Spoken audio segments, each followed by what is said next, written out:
श्री गणेशाय नमः। सर्वप्रथम विघ्नहर्ता गणेश जी को प्रणाम करते हैं, जिनके पूजन के बिना कोई भी शुभ कार्य सिद्ध नहीं होते। आज हम आश्विन मास की कृष्ण पक्ष चतुर्थी तिथि की पावन कथा का श्रवण करेंगे। यह तिथि विशेष रूप से संकष्टी चतुर्थी के नाम से विख्यात है और गणपति उपासना का परम दिवस मानी जाती है। आइए श्रोताओं, भगवान गणेश जी का स्मरण करते हुए इस कथा का आरंभ करते हैं। पुराणों में वर्णित है कि एक बार माता पार्वती हिमालय पर तप कर रही थी।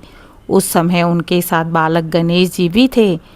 संध्या समय जब माता विश्राम कर रही थी, तभी दैत्यराज दुर्गामासुर अपने राक्षसों सहित वहां आ पहुंचा। उसका उद्देश्य माता पार्वती को तप से विचलित करना और देवताओं को कष्ट पहुंचाना था। देवी पार्वती ने यह देखा तो उन्होंने अपने पुत्र गणेश से रक्षा करने का आग्रह किया। गणेश जी ने क्रोध से अपना रूप भयानक कर लिया और दुर्गामासुर के राक्षसों का संहार करने लगे। स्वयं दुर्गामासुर भी गणपति के वार से पीड़ित हो गया और युद्ध भूमि में लड़खड़ा कर गिर पड़ा।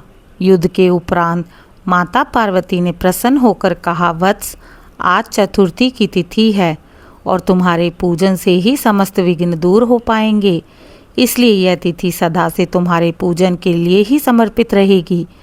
जो भी मनुष्य इस दिन व्रत कर तुम्हारा पूजन और कथा श्रवण करेगा, उसके जीवन से सभी संकट दूर होंगे और उनकी मनोकामनाएं पूर्ण होगी। इसी कारण यह तिथि संकष्टी चतुर्थी कहलाने लगी। इस दिन गणेश जी की उपासना करने से जीवन के सभी संकट और बाधाएं समाप्त होती है। विशेष रूप से संतान सुख, व्यवसाय और गृहस्थी में आने वाली रुकावटें दूर होती हैं। यदि यह चतुर्थी श्राद्ध पक्ष में आती है तो इस दिन पितरों का तर्पण कर गणेश जी का पूजन करने से पितृ संतुष्ट होकर आशीर्वाद देते हैं। भक्तजन इस दिन व्रत करते हैं, चंद्रमा का दर्शन कर अर्घ्य अर्पित करते हैं और गणेश चालीसा अथवा गणपति अथर्वशीर्ष का पाठ करते हैं। इस तिथि पर व्रत करने से संतान दीर्घायु, पति का कल्याण और घर परिवार में मंगल होता है।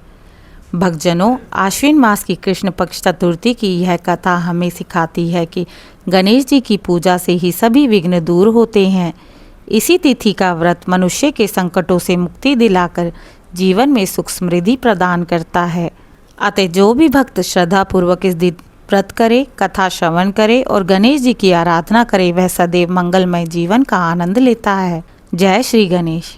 आज की कथा आप सभी को कैसी लगी कमेंट में ज़रूर बताएं और इसी प्रकार की धार्मिक और आध्यात्मिक कथाओं को सुनने के लिए आपके अपने चैनल दिशा स्पिरिचुअल को लाइक, शेयर, सब्सक्राइब करें। अपने प्रियजनों से साझा करें। धन्यवाद।